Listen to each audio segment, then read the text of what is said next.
Good morning. My name is Julie Smith, and I'm the Executive Director of the Identity Defined Security Alliance. Thanks for joining us today. Our webinar today is presented by IDSA member Semperis. It's a healthcare fireside chat discussing NIST, identity, and ransomware. During the discussion today, if you have questions for the presenters, please submit them through the Q&A chat window. Before I turn it over to our presenters today, I wanted to provide a quick commercial for the Identity Defined Security Alliance. The IDSA is a nonprofit organization that facilitates community collaboration to help organizations reduce risk by providing education, best practices, and resources to implement identity-centric security. Our membership is comprised of leading identity and security vendors, in addition to our customer advisory board members, who provide guidance on our mission and represent the practitioner community. We deliver on our mission through cross-vendor collaboration, thought leadership through research, our blog, which is populated by our members, and educational webinars like the one today.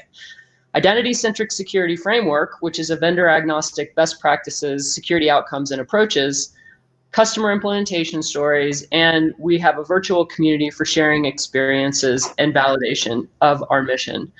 I encourage you to visit our website for more information, and there are a few links in the attachment section of your portal. Today's webinar is presented by Semperis. Semperis is the pioneer of identity-driven cyber resilience for cross-cloud and hybrid environments. The company provides cyber preparedness, incident response, and disaster recovery solutions for enterprise directory services, the keys to the kingdom. Semperis' patented technology for Microsoft Active Directory protects over 40 million identities from cyber attacks, data breaches, and operational errors. Our speakers today are Scott Breece and Gil Kirkpatrick. Scott is the Vice President and Chief Information Security Officer for Community Health Systems. He leads information security activities across all CHS hospitals, physician practices, multi-tiered data centers, and several other owned entities. Scott's primary responsibilities include IT risk management for regulatory compliance, identity management, threat and vulnerability management, cybersecurity, security awareness, and information security strategy and architecture. He's got a lot on his plate. Scott has more than 18 years of experience in the healthcare industry in a variety of IT roles. He is also a member of our customer advisory board, which we're very happy to have them join us recently. Gil is the chief architect for products at Semperis. He has been building identity management and security-related products for a long time. He's been named a Microsoft MVP for Active Directory and Enterprise Mobility for each of the last 15 years, and is the author of Active Directory Programming, as well as the founder of Directory Experts Conference. It's going to be a great discussion with these two industry leaders. So with that, Gil, I'll turn it over to you. Thank you very much, Julie. I appreciate it. And thank you, Scott, for joining us today. I really appreciate that, too. Good morning, Gil. Thank you for having me. You bet. So just quickly, I'd like to review the agenda today. I thought we would start off by talking a little bit about the IT environment in the healthcare industry in general, because I think it has some very specific characteristics that make InfoSec challenging. And then talk a little bit about the current wave of ransomware and wiperware kinds of attacks and how that has changed the landscape that we're working in.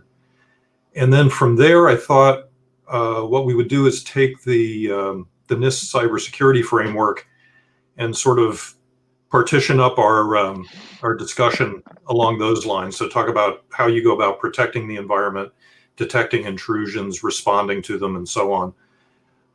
And then let's see how that conversation goes. Does that sound okay? Sounds great. Okay, so first off, what I'd like to do is share some really awful statistics. You should be able to see this on the screen right now.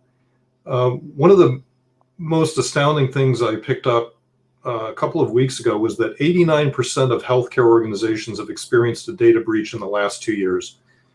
That's kind of mind-boggling, and I was wondering, does that jive with your experience? I mean, does that seem like a realistic number?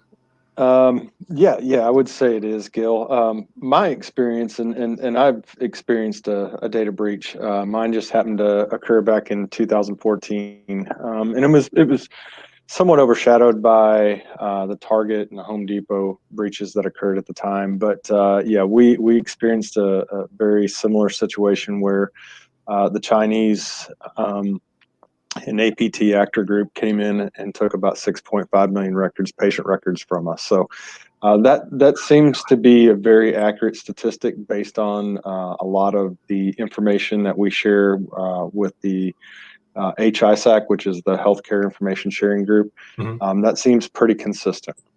Now, what would be the motivation for the Chinese to go after healthcare records, do you think? There's a lot of good information there.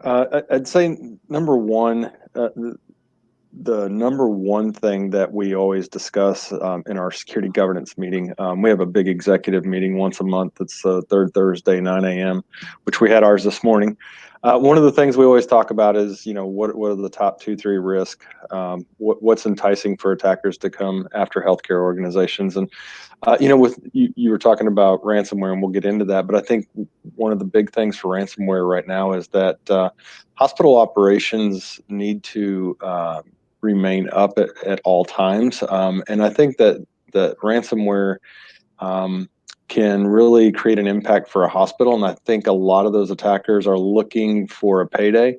And I think there's a lot of healthcare organizations that would pay to have their data unencrypted and get back to normal operations. So I think that's been at the top of our discussions over the last couple of months.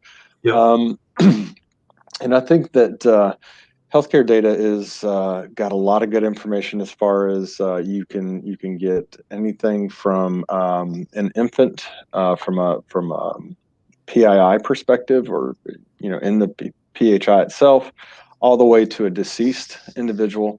And back in 2014-15, one of the top things we discussed with the FBI and Mandiant at the time was deceased individuals are a great opportunity for attackers to file, false tax returns. Right. So that definitely, is a big reward for them there. You also, in the patient information itself, you get the guarantor information. So you're really getting two identities potentially in a single record. So that's definitely lucrative there. The guarantor is responsible for the payment to the healthcare organization for the services rendered on that patient. And it might be a custodian, it might be an adult for a patient that is a child. So there's opportunities to get a couple of identities in one record as well. As far as the environment itself, I think it's enticing because healthcare is very non-standard. The different third-party application providers build their application stacks a little bit differently. It lacks standardization, and so it makes it challenging from an IT perspective to support an environment, patch an environment. So being able to move laterally becomes very easy. Sure. There's a lot of third parties that we do business with as well, and those third parties have a fourth party, and so the connectivity is you can compromise a third party and to move into our environment becomes somewhat easy. I won't say we've done a lot here lately to enhance that and make that more complicated. And create more visibility around those third-party connections, but it's definitely a very complex, non-standard environment that makes it easy for attackers. Yeah. So one of the things in my experience working with large enterprises in the InfoSec space is that the cost of security or information security is really spread out across different components of the organization. It's not all in one bucket that you can assess what the cost of security is. And there's one statistic in here that says annual costs associated with cybercrime in general in the healthcare industry are expected to grow to $8 billion in 2020. And I think I've seen a statistic that said the total cost of cybersecurity was in the tens of billions, hundreds of billions of dollars across the board. Have you seen in your hospital experience that the amount of money that you're spending on security efforts has increased substantially? Yes, I would say it has. One of the things that influence the costs are mergers and acquisitions as Right. well. I think at one point we're about 90 hospitals today. We're just under 3,000 clinics, physician groups.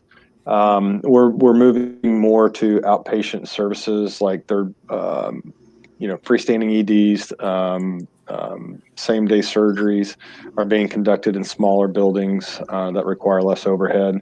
And so as we continue to grow, we absolutely, try to incorporate our security practices around those mergers, acquisitions, or newly developed entities that we're building out.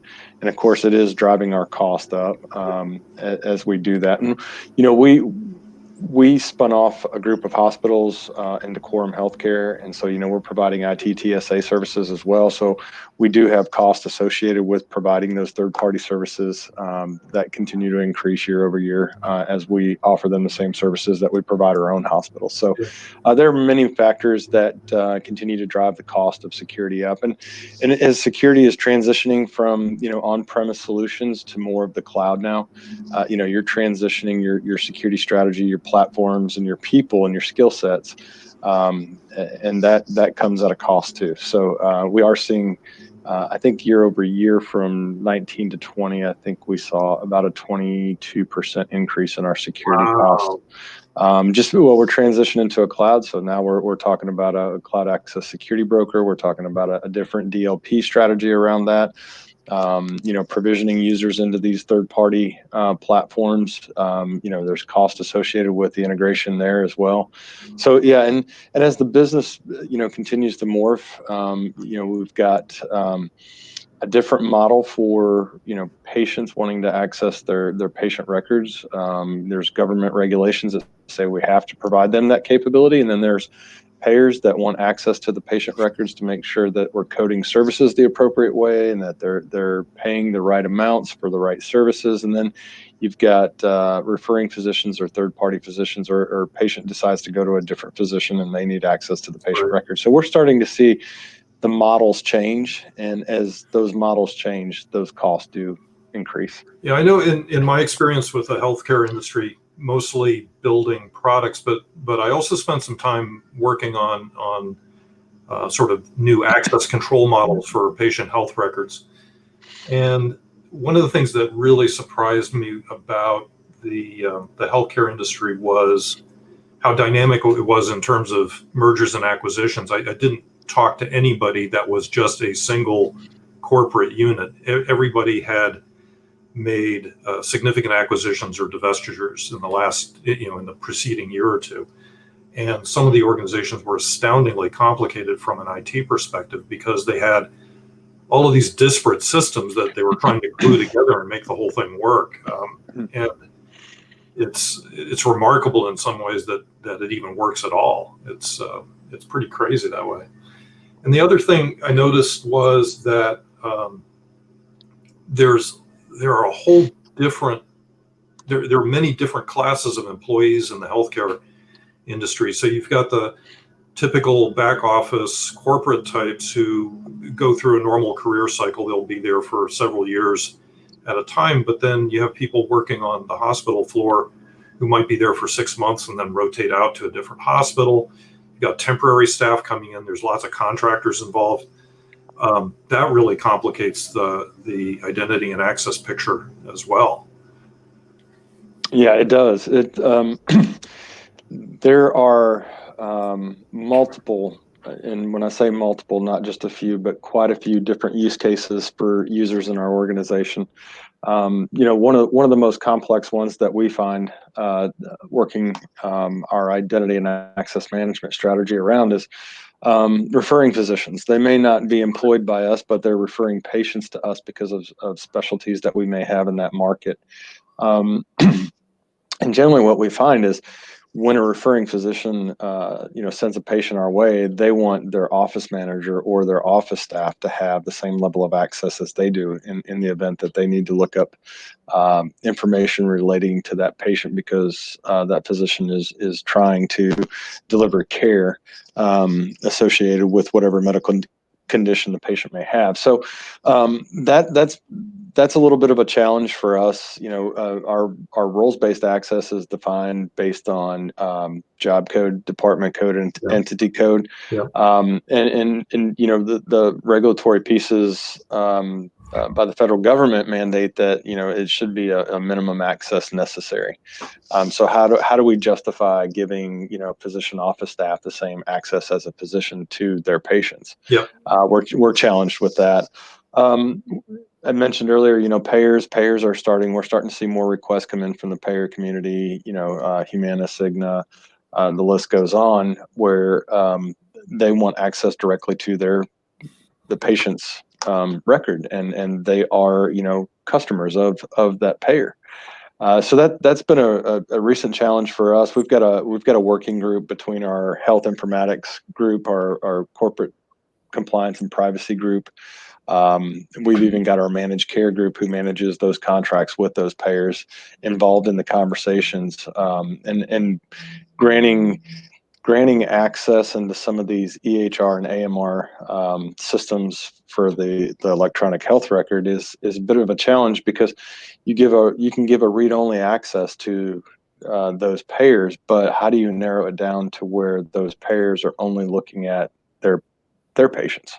Yep. And so that's been a bit of a challenge for us. We have a medical record auditing tool called P2 Sentinel that we use on most of our medical systems, where we create alerts for different types of accesses in those EHR platforms that are sent to the local compliance officer for review on a daily basis. So, it sometimes it's not as simple as leveraging a single solution. You've got to daisy chain multiple solutions together to be able to meet the regulatory requirements that we're bound by. And of course, that doesn't make for anything that's easy to manage or even easy to secure. I mean, when you're having to glue together multiple products from multiple vendors that way, yeah, absolutely. It just makes everything more complicated. I'd ask you, Gil, because your company has the option of going across multiple industries. The question I would pose is, do you see other heavily regulated industries doing the same type of monitoring and security around something as their crown jewels like we do with our EHR platforms? Yeah, we do. Like in the energy industry, they're heavily regulated, right? And they go through the same sort of machinations to try and keep everything secure, and still usable by the staff, right? Mm-hmm. But I don't think, and same thing in defense and the intelligence community, they're very, very particular about their IT security. But I don't think I've run into any organization, except maybe in the aviation space, that is both as regulated and as complicated in terms of M&A, tiers of employees, providing public access or external access to sensitive records. I think healthcare is actually pretty unique in that regard. I can't think of anything that's quite as difficult to deal with as healthcare is. And actually, one other question that's fair. Well, I guess it is sort of specific to healthcare is how has COVID affected the whole picture?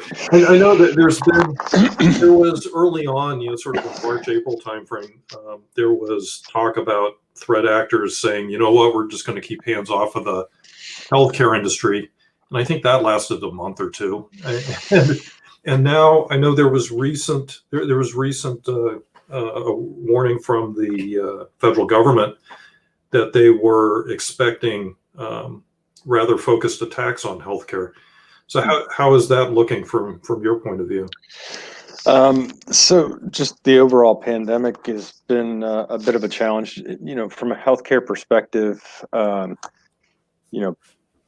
pandemic created a situation where we had to shut down our primary services that we offer at our hospitals, which impacts our revenue, our bottom line. Right. The other thing that we had to jump through a lot of hoops to be prepared to create COVID units for patients that were definitely impacted by the virus itself. Making sure that we had the right amount of staff, caregivers available to support whatever the influx of patients was going to be. So from just an overall healthcare perspective, that's been pretty significant. We started opening some of our service lines again about June, July timeframe. And then with this most recent increase in the number of COVID patients, we've had to bring some of those services back down. The patients are not very confident in going to hospitals at the moment because they know that's where COVID patients reside. So that's definitely been an impact on us. From a remote workforce perspective, it was pretty significant for us. I'm trying to think, we support about 180,000 users across our 90 hospitals and clinics and stuff today. And I would say that a good portion of those users are remote now with, company issued devices. We have our security controls. We have the ability to make sure that they're checking in, that they're getting the most recent updates, whether it be, virus definitions or IOCs for the EDR, and making sure that, they're receiving the monthly Microsoft patches has been a bit of a challenge for us. So we're trying to, we're testing out some endpoint solutions that give us the ability to manage those remotely. Mm-hmm. And it's been interesting to see the different use cases that we run across in that process. The thing that concerns some of my cyber guys the most is we've seen, where an individual, not being technical at all, and we're not expecting them to be, but where they may just go and plug their device directly into their internet modem. And then we're getting some alerts back when they're VPNing in. So we've seen some scary situations like that occur. And so that definitely, spun us up into a big awareness campaign on making sure you have a wireless router in between your internet modem and your device. We've even worked with a service desk to make sure that people call in and we give them support to be able to set up, those wireless routers, for free if they're not technical enough. So we've also transitioned some of those remote users, like coders and stuff. We've published a Citrix desktop, and Right. we sent a Wise terminal, a dumb terminal to their house, and so that's how they get served up. Just a basic desktop with just the necessary applications for them to do their job. So we've mitigated some of our risk that way as well. It's a great example of how the classic firewalled corporate network has dissolved. I mean, Mhm. once you start opening up VPN, it's amazingly clear how the thing just turns into Swiss cheese, because you're dealing with everybody's personal devices, their home networks, their home ISP, and all of that stuff that you've got very, very little control over. Yeah, absolutely. We've had some people in some of our different business units remain in the office just because they refused to get internet at their house, which we thought was odd in 2020 that somebody didn't have internet at their home. So we've had different use cases, like I said, we've come across. But from an attacker perspective, we have seen an increase in the number of spear phishing attacks. Matter of fact, last week we had one that was COVID related, and it was about 2,600 individuals in our organization that were targeted. And luckily we do about 10 to 12 phishing campaigns a year to any user that has and we're on G Suite, so any user that has a Gmail inbox,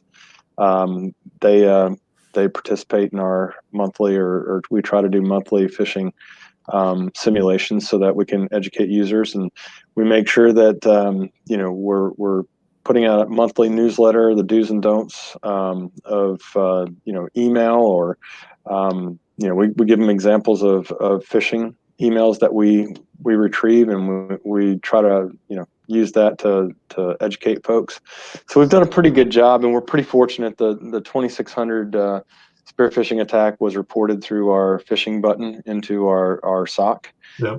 And so they took that and did forensics on that and identified it, and then we put the appropriate blocks in place and made sure that we communicated the accolades to the user that reported the phishing. So that actually leads me up to another slide I'd like to put up here real quick, which is an overview of the attack on UHS. When was this? This is just a few months ago, I think.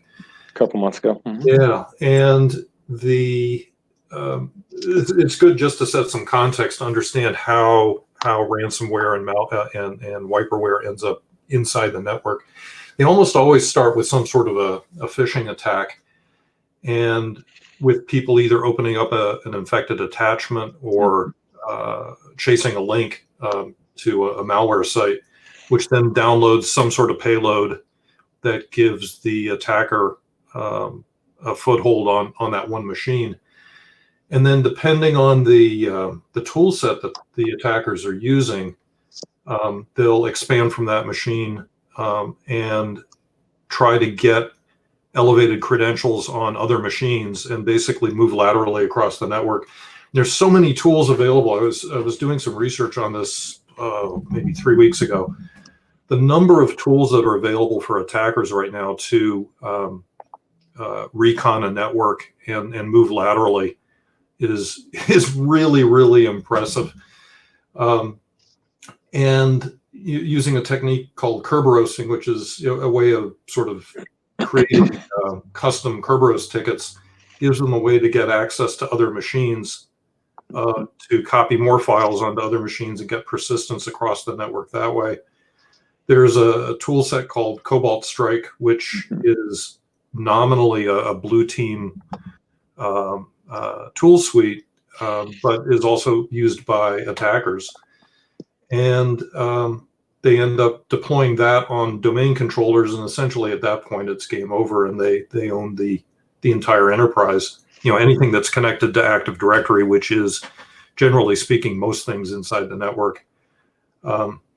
And we usually think about ransomware attacks as being sort of a lengthy process, right? The initial drop might happen 1 month, and then the attackers actually start compromising internal systems months later.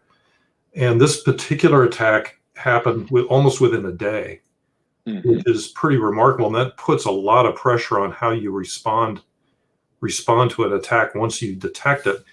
So I guess what I'd like to do is go from that and talk a little bit about the different phases of an attack and use the NIST approach, which, let me just stick this up here real quick so people can get some context. But the NIST framework divides the whole process up into things that you do to protect the network, detect intrusions, respond to an attack, recover from that attack, and then ultimately identify what happened and feed that information into the protect scheme again so that you can enhance your protection on the network.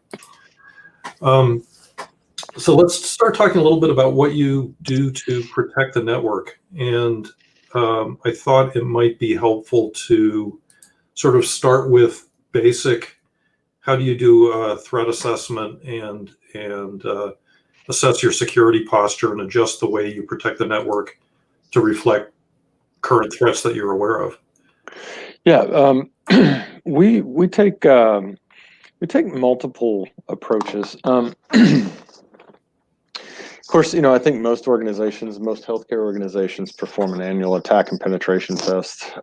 We do that. We also don't manage that relationship or that service. We rely on our internal audit department to manage the relationship and when the actual attack occurs and what the scope of it is. Really? Yeah. Yeah. The reason being is because I'd prefer not to know when they're going to do it. I know it's going to be done annually, right? And I want to make sure that our resources are doing their jobs. From a perspective of threat and vulnerability management, updating the tools so that our SOC can do their monitoring and their incident response work. And we take a hybrid approach to our SOC. We have a third party that we have on contract to do 24/7 monitoring with us, along with our own internal resources. So we do have a true 24/7 monitoring capability. But as part of that A&P test, they do external, they do internal, they do social engineering or phishing attempts as well. They cover everything from patch management to our endpoint protection suite that we have in place, making sure that we have the right detections in place. And then they also come back in the second part of the A&P test and do a red team, blue team exercise with us. So like you were talking about Cobalt Strike, right? So they're going to execute those things. They do, I want to say it is 1 week. It's generally a Monday through Friday scenario, and they have all these simulations set up that they run at different parts of our organization. It's not all just driven from the corporate office. So they may take 2-3 guys down to one of our nearest hospitals, which could be 45 minutes or an hour away. And they may go into some of the physician clinics too. So they're really trying to test all aspects of our network down to the physician clinic, and all of those are recorded. All of those are documented, and all of our tools we build a remediation plan or an action plan as a result of that red team, blue team, and the A&P test as well. A lot of the findings, critical, high, medium, and lows are sent over to our we have a security risk register. We have a risk register committee that meets on a monthly basis. And so all of those go into our security risk register. And we build, POAMs from those plan of action and milestones.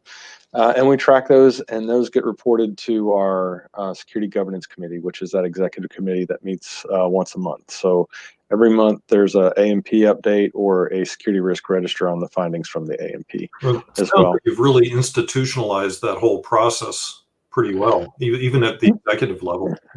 Yeah, it is. And they take it very seriously. There's an annual report that goes to the board of directors. And one of the things we do too is every 2 to 3 years, we bring in a third party to assess our organizational maturity.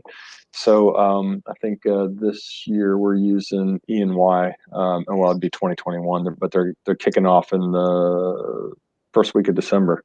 It's a 6-week assessment, and they'll go through and they'll look at 20 different domains of our security organization, everything from patch management to DR as well. We try to incorporate all of IT's capabilities or services or functions that we partner with them on as part of our organizational assessment process, so that we get a full picture in the event that we have a security incident.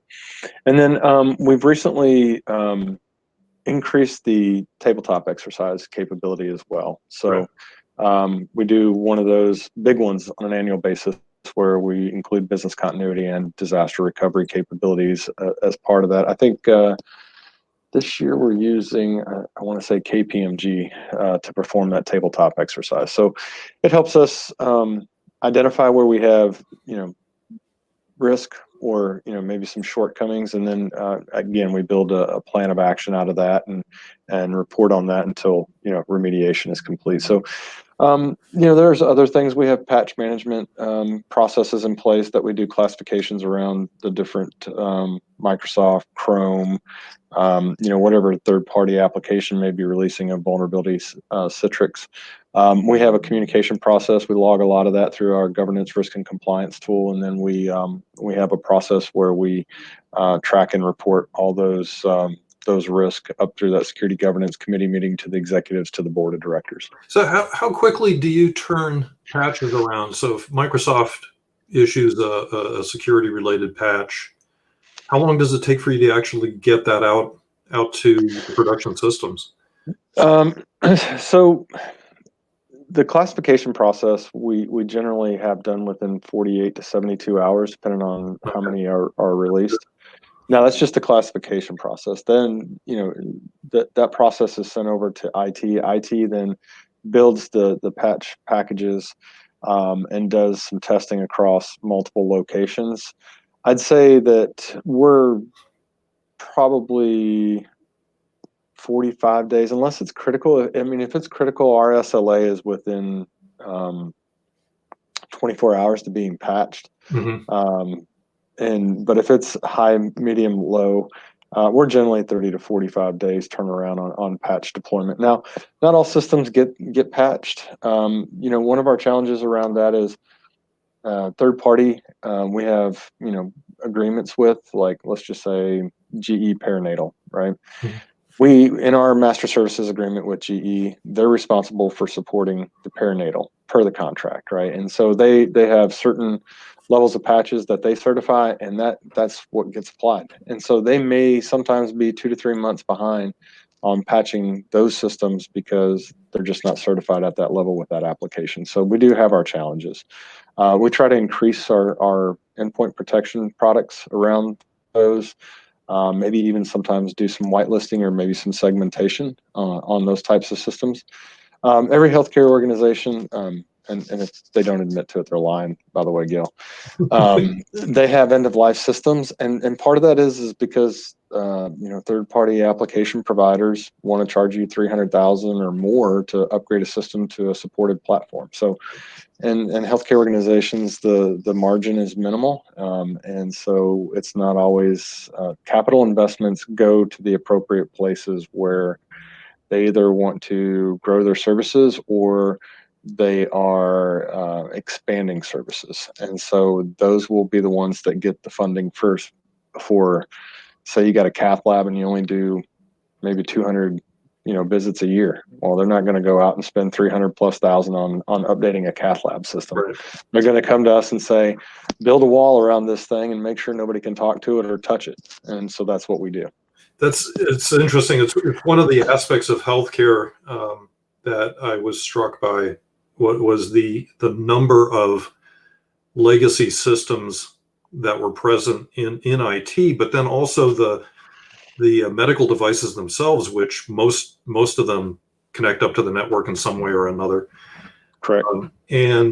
And they all have different mechanisms for keeping them up to date. And as you just pointed out, they've got different SLAs around that. And at some point they fall out of favor, and you end up having to pay gobs of money to get them updated or replaced. Right. And the only place I've seen something similar to that was with the FAA. So in the government aviation space,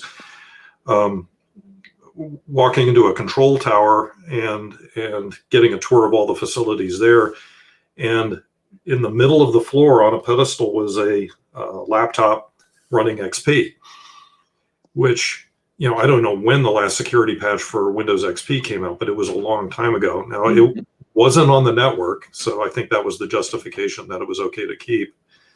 But it just gives you a sense of how old some of these systems and how out of support some of these systems can get.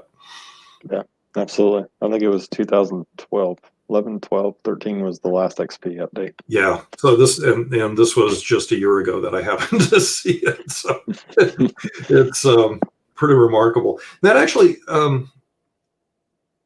brings us to something I wanted to touch on, which was the whole notion of zero trust. And it's the terms become, a top tier candidate for buzzword bingo, certainly, and the vendors have made a mess of it.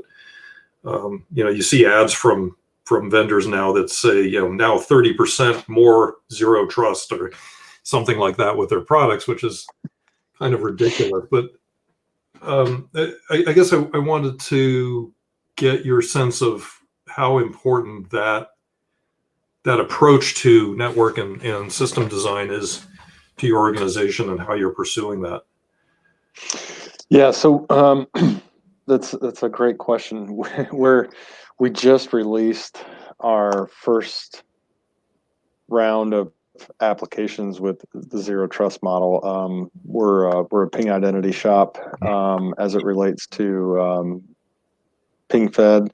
We're looking at the access product for a lot of our legacy applications because it gives us the capability to do a little bit better integration on some of these applications that are older with databases on them, where they're still doing authentications on the local database.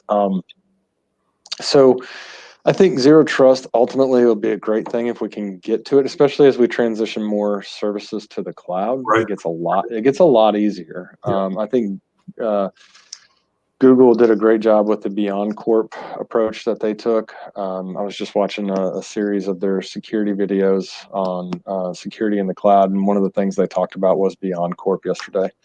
I think where we'll be challenged with our zero trust model will be a lot of these older thick client applications that are still in our environment that these application providers haven't figured out how to deliver their application through a web front end.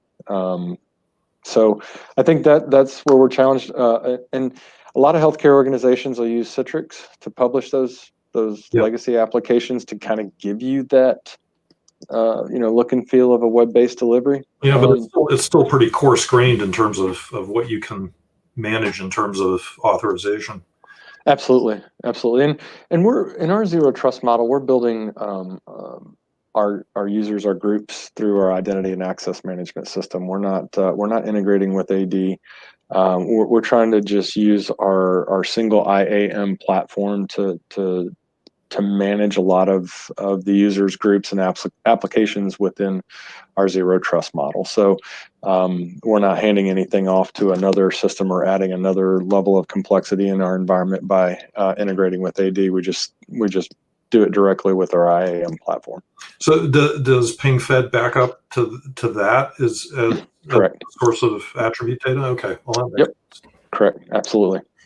And one of the top items on everybody's list for protecting the environment is MFA, and so I'm personally a big fan of the FIDO2 approach. The ability to do either MFA or passwordless kinds of authentication. What have you guys done in that area?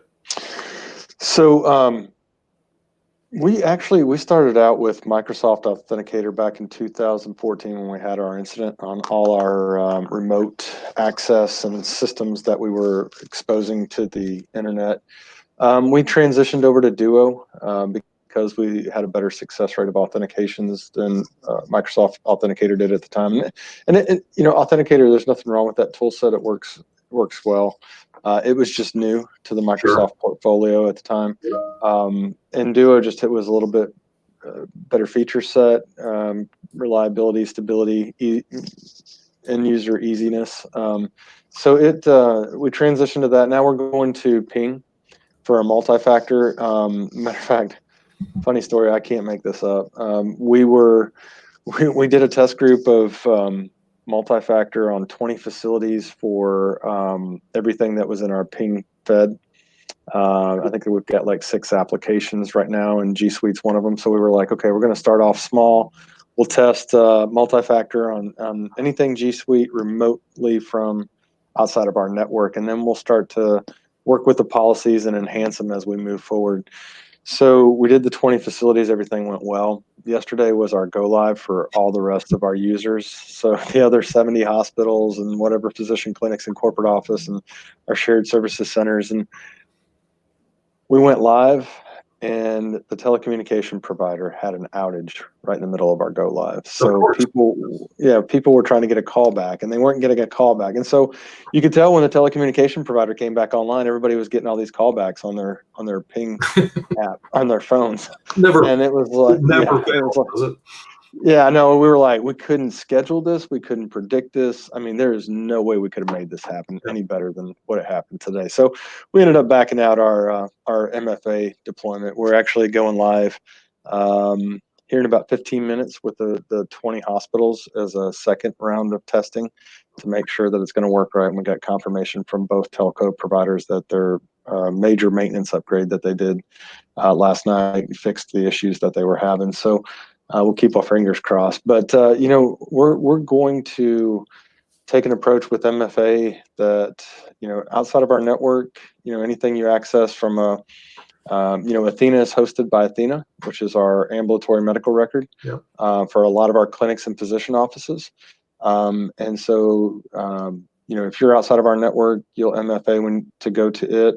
We'll get to the point where we'll fingerprint devices, and we know that this, physician group is always accessing Athena because they're referring patients to us, and we know they're using those devices that's coming from that geolocation. We'll require them to multi-factor less over time. Yep. But eventually, anything you want to access inside of CHS through our ping portal, you'll have to MFA as well.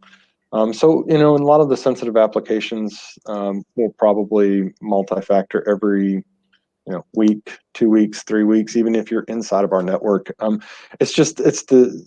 got to figure out what the appetite for the organization is on how many times we turn on that multi-factor capability. Right. Have you looked at passwordless at all? Is that something that's on your road? Yeah, that's next. We want to get to that point if we can. Right now, like I said, we're just in the early infancy of our rollout of the zero trust. We're transitioning from Duo to Ping on the multi-factor side. Eventually, as we start to get more applications into the production Ping environment, we'll start to look at YubiKeys as well. We're hearing a lot about that. There's some folks that want the YubiKeys in place of multi-factor. So eventually I think we'll get there. It's going to be down the road. Healthcare is always slow to adopt any type of new capability. Yeah, and with the complexity and just the sheer mass of systems that you have to deal with, it's going to be an effort for sure. Let's talk a little bit about what you have in place to detect and respond to intrusions. So detection obviously is something that I've got a fairly long history in, but I'm curious how you do, what your monitoring infrastructure looks like in general terms, and how you queue up a response to an attack in progress. Yeah. So our monitoring environment is pretty big, as you can imagine, with 90 hospitals. I think the last time I checked in our configuration management database, which is, that's a whole nother conversation for another day, because I don't know that I've ever seen any organization do a configuration management database correctly. But I think the last time I looked in there was 483 different applications that we had listed across all of our locations. And so what we do is we go through and we say, what are the most critical applications? What would we consider to be high, almost like an application impact analysis. And actually we leverage some of that information from our disaster recovery team as well. And so we've got a big syslog environment. So we bring everything into the syslog environment. We prune out the things that we don't want and keep the things we do. We then funnel that into, we use IBM QRadar for our SIM. We have a couple dedicated resources in our threat and vulnerability management team that sit there and profusely tune out as much noise as they possibly can. And we have a process flow, a data flow that we've built that there's net new feeds that come in, and then there's ones that we're tuning all the time. So really we have a dual process that we follow, and so all that is tuned. And then as it goes into the SIM, we've got our analysts that are sitting there looking at the console, and then we also have our third party that's looking at our console as well. We send them a feed out of our QRadar as well. And so, we got eyes on glass. Then we have an incident response team, and then we've got an incident response manual. I think it's about 4 3-ring binders, like 3-ring binders big. I mean, we've documented a lot of processes over the years since 2014. Once you have an incident, Gil, there's never enough documentation. And it helps from a learning curve perspective when we're bringing on new analysts or we're training new incident responders. And we're transitioning some of those folks into more threat hunting now that we've got that third party with us as well. We just built out our lab, got our forensics kits put together. We've got a completely separate lab of the network so we can explode malware and get smarter and more intelligent ways around our monitoring. But we do, as soon as we have an event, the incident manager, usually our SOC manager, him and the incident responder take over, and they start to evaluate what the impact is, what it looks like, try to figure out if we have documentation around it, classification. And then there's a communication protocol that we have that starts with myself, and I'll sit with the team, try to get an understanding of what the attack is, or if there's malware in the environment, what it looks like, what potentially do we see is there movement across the network, or is it specific to an application or an end user? So there's a lot of research that goes into analyzing what is going on at the moment before we go and start to ring the bells that we got an issue here. And then generally, if it becomes a priority incident, the first person I contact is my legal counterpart. He and I worked on the 2014 incident together, so we're fortunate enough to still be together. We have a retainer with a third party that we do through our outside counsel. It's not direct to us. I notify him, and we evaluate the details. We get our outside counsel on the phone with us. We determine if we're going to bring in that third party or not. If we do, they'll engage that third party, and then he and I start the communication process. I report directly to the CFO. I don't report to the CIO, and he reports directly to the CEO. And so then we start that communication process. If I have to get corporate compliance or privacy involved because there's some kind of patient information involved in an incident, we'll do that as well. They handle privacy and compliance, handle any type of notifications that need to go to patients. Marketing, they get engaged from a PR perspective if we have to make an announcement. And then we keep internal audit on my hip just so that they can document everything, and that way we have a third party documenting it, and it's not biased to my opinion in the current situation. That's really good. Yeah. And then that way, because in 2014 when we had our incident, internal audit did all the documentation, and so then when we had to go in front of I can't remember what House committee we went in front of. We went in front of a House committee in Washington, and it was good knowing that I was there to answer questions, but they did the presentation, and it was done very well. So yeah, it's good to have that third party doing the documentation, and the way we set it up is in an incident. We have 2 different war rooms going on. We have the one that's the technical, which our director of cybersecurity and the manager of cybersecurity are actually running the war room with technical resources. And then the director of cybersecurity is providing updates to my war room, which consists of those legal, corporate compliance, privacy, internal audit, and any executives that want to be involved. And usually the CEO and the CFO communicate to the board of directors if it requires that it goes up that high. Right. So you have a bunch of eyes on the event data coming through the various systems.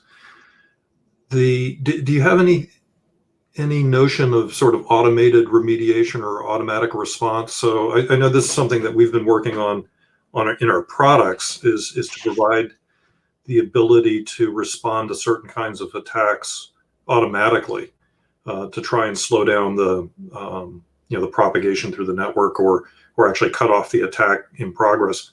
Do you have things like that in place as well?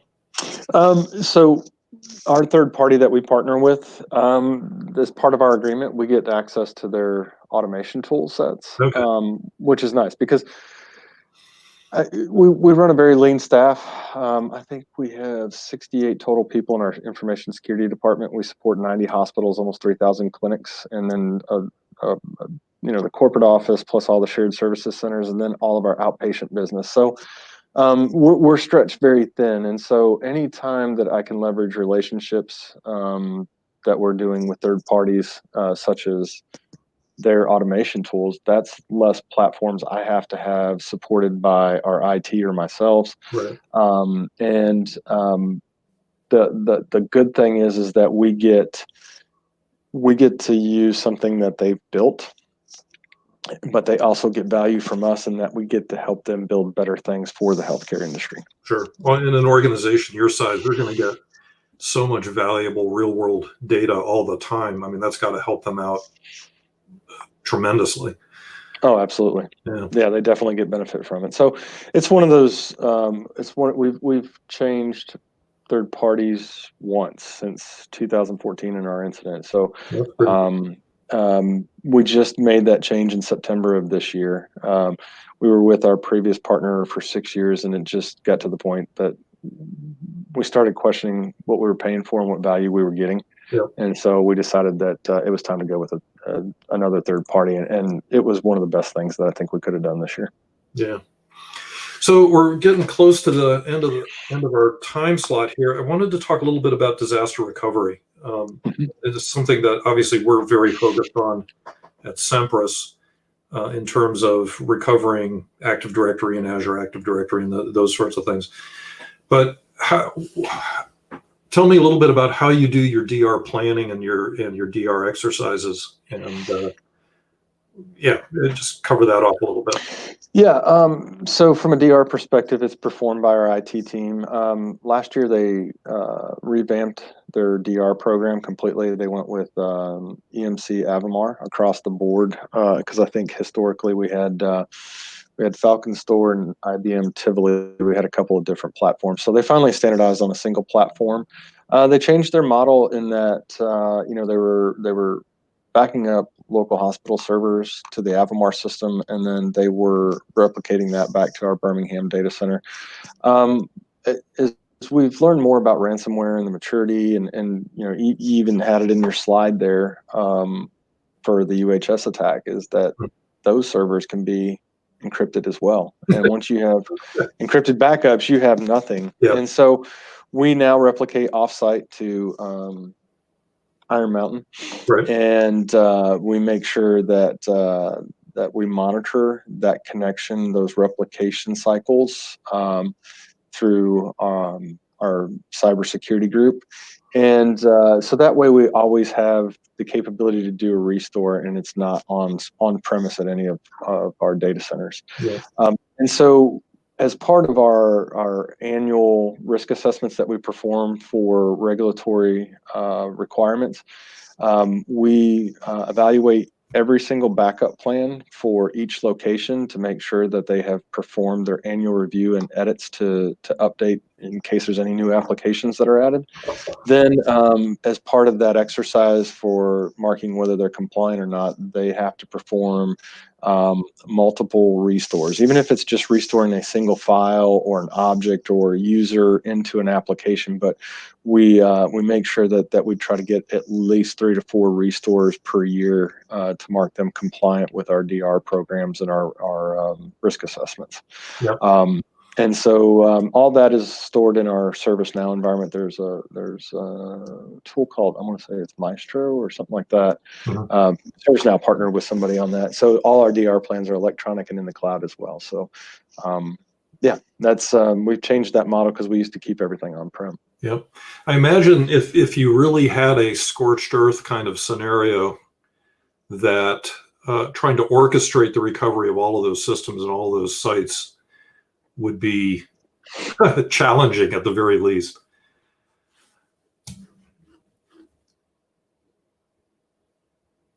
Oh, Scott, you still there? Yep. Yeah, there we are. Okay. So it looks like we're about at the end of our time here. I really appreciate the time to talk with you like this. It's fascinating, of course. And anything you'd like to add before we end it off? No, I appreciate the time, the invitation to do this. I hope that folks get an opportunity to learn something from it. I'd love to do some of these different ones in the future, especially if we can coordinate a panel. But no, I really appreciate your time today, Gil. Excellent. Well, thank you very much, Scott. I appreciate it, and we'll be talking to you soon. All right, sounds good. Thank you. Yep. See ya.